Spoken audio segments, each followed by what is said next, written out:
Hey guys, welcome to our new video. आज हम class 11 के चैप्टर नंबर 3 प्लांट किंगडम के नोट्स को देखेंगे। तो यार, जैसा तुम्हें पता है कि हम आपको बेस्ट से बेस्ट वाले नोट्स प्रोवाइड कराते हैं, ठीक है। अगर आप बायोलॉजी के स्टूडेंट्स हैं और क्लास 11 12 एंड नीट का एग्ज़ाम स्पेशली देना चाहते हो, तो these notes are helpful for you. I think इससे गज़ब का नोट शायद ही तुम्हें कहीं मिल पाएगा, मैं पूरी गारंटी दे के कहता हूँ। बिकॉज चीज़ों को समझने के लिए उसके पिक्चर्स होनी एक बनना बहुत ज़रूरी होता है, और एनसीईआरटी में ऐसा बिल्कुल नहीं है। ऐसा नहीं है कि उसने पिक्चर्स नहीं दिए हैं, पर उतना एलोबरेट नहीं किया गया है चीज़ों को। एलोबरेशन बहुत ज़्यादा है एक्चुअली में, पर वो बहुत ज़्यादा वर्स तरीके से है, बहुत कॉम्प्लिकेटेड हो जाता है। वो छोटी सी 2 शब्द में बहुत 2000 शब्द के बराबर वो कह जाती है। तो वहाँ पे तुमको एल्गी कितने टाइप्स के हैं, किस तरीके से दिखती हैं माइक्रो लेवल पे, माइक्रोस्कोपिक लेवल पे, तो उस तरीके से तुम्हें इस पूरे डायग्राम को देख के तुम अच्छे से समझ सकते हो। अगर तुम नीट के लिए प्रिपेयर कर रहे हो तो यार तुम ये सबसे गज़ब का नोट तुम्हारे लिए हो सकता है, और बहुत ही ज़्यादा इंपॉर्टेंट। तो बेसिकली तुम चाहो तो उसका स्क्रीनशॉट ले सकते हो and then save it, okay. And मैं तो प्रेफर करूँगा यार कि अगर तुम क्लास 11th में हो तो इससे ही पढ़ो, ठीक है। प्रॉपरली तुम 1080 या फिर 4K रेजोल्यूशन ऑन करो एंड देन स्क्रीनशॉट ले लो and then make a PDF and then use it in your work, okay. और एल्गी, फेयोफैसी, ब्राउन एल्गी, ये सारे ब्राउन एल्गी के एग्जांपल्स हैं। फेयोफैसी, क्लोरोफाइसी, रोडोफाइसी को फेयोफैसी ब्राउन एल्गी को कहते हैं। ब्राउन एल्गी के बारे में यहाँ पे बताया गया, रिप्रोडक्शन कैसे होता है। रोडोफाइसी रेड एल्गी की बात कर रहे हैं यहाँ पे, और एल्गी का कंपैरिजन क्या होता है। तो मेनली देखोगे यार तो ये फेयोफैसी, रोडोफाइसी, ठीक है। कॉमन नेम उतना नहीं आता है पर हमें याद रखना चाहिए। मेजर पिगमेंट्स के बारे में नीट एग्जाम में अक्सर जो क्वेश्चंस आते हैं वो सेल वॉल के बेसिस पे आता है। सेल वॉल किस चीज़ का बना होता है क्लोरोफाइसी, फेयोफैसी, रोडोफाइसी में। स्टोर्ड फूड की बात करें तो स्टार्च, मैनिटोल एंड लैमिनेरिया, ये जो फेयोफैसी होता है, तो ये एग्जामिनेशंस में आ चुके हैं। और फ्लोरीन स्टार्च होता है रोडोफाइसी में। मतलब आपको green algae, brown algae, red algae and chlorophyceae, phaeophyceae, rhodophyceae तो उतना कम रहेगा, पर रेड एल्गी, ब्राउन एल्गी आपको अच्छे से याद करना चाहिए, कॉमन नेम, ओके। हैबिटाट उतना इंपॉर्टेंट नहीं है, पर जो सेल वॉल होता है ये ज़रूरी होता है। ब्रायोफाइट्स जो है हमारे, they are all called amphibians of the plant kingdom, तो बेसिक हमें पता होना चाहिए चीज़ों के बारे में। एंड ब्रायोफाइट जो हमारे बायोलॉजी की बुक में है, तो यार ये एनसीईआरटी के बेस पे ही जो उसकी सबसे इंपॉर्टेंट चीज़ें हैं उसको लिया गया है पढ़ने का। अगर तुमने कुछ भी नहीं पढ़ा है तो अगर तुम इसे पढ़ते हो तो आई एम प्रीटी श्योर कि यार काफ़ी ज़्यादा हेल्प हो जाएगी तुम्हारी, जहाँ तक मैं जानता हूँ, क्योंकि चीज़ें बहुत ही आसान तरीके से, और अगर आप देखते हो तो ज़्यादा अंडरस्टैंड करते हो, ठीक है। तो दैट्स इट। एंड स्पैगनम पीट, ये स्पैगनम के बारे में शायद तुमने कभी सुना होगा, किस काम में आता है स्पैगनम, कमेंट सेक्शन में ज़रूर बताना। Importance of bryophytes, they are ecologically important because of their role in plant sections on for rock soils, mosses, liverworts and mosses. Bryophytes 2 types के होते हैं, इनको 2 पार्ट में डिवाइड किया, mosses and liverworts. And liverworts they grow Markensia. Their plant Medistaploid, Markensia, thallus, sexual reproduction, Laminaria, Camelocarps. Liverworts पे mosses के examples मैं यहाँ पे लीफी स्टेज, उसकी पूरी life cycle, reproduction, all about the mosses आपको यहाँ पे लास्ट में एग्जाम्पल्स भी दिए गए हैं मॉसेस के।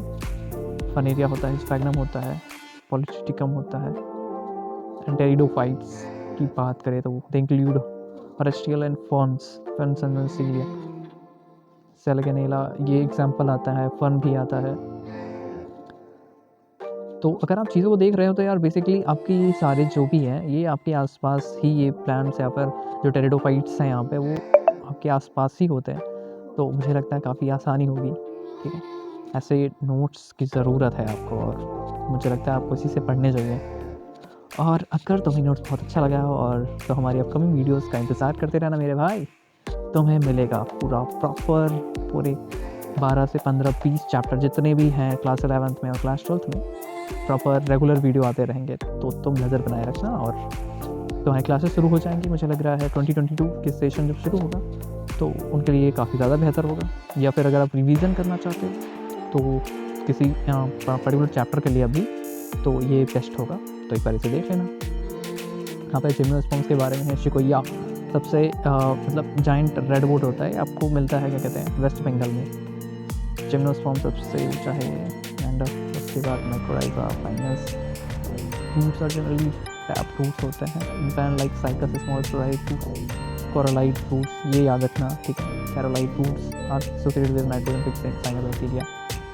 साइकस आपने देखा अपने स्कूल वगैरह में, साइकस सिट्रस, ये देखिए यहाँ पे साइकस फिनिक लीफ है। और जिम्नोस्पर्म्स आर हेटेरोस्पोरस होते हैं, फीमेल स्ट्रोबिलाई। स्ट्रोबिलाई और कोन्स के बारे में भी आप पढ़ लेना, वैसे तो जहाँ तक मैंने पढ़ा है, और स्पोरोवाइलस, बियर्स, स्पंजिया। एंड रिप्रोडक्शन की बात करें तो microsporophylls and these are the things, तो कुछ ऐसा ही है। स्क्रीनशॉट लेते रहना मेरे भाई। रिप्रोडक्शन मेगास्पोर एलएस, एलएस का मतलब क्या होता है पता तुम्हें?